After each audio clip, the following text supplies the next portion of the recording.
Well, cyclocross is a national sport. It's actually international. I think it's bigger in Europe than it is in the States right now, but it's definitely growing big time in the States. So it's kind of a hybrid between mountain biking and road cycling.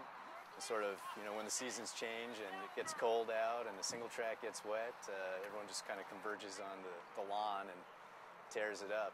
A couple months ago, Josh Johnson, who works at Socket here, actually approached me and a few other guys from the local bike shops in town and asked us to help him organize a cyclocross event. And his vision was to have a series every week, all the way from September through November, and make it big.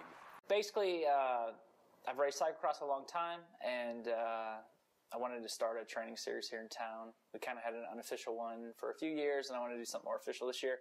So I got together kind of the leaders of the different cycling clubs here in town and formed a kind of a little committee, and we set up this race series. It's basically a hybrid sport. It's, so mountain bikers will come out as well as road cyclists in the off-season.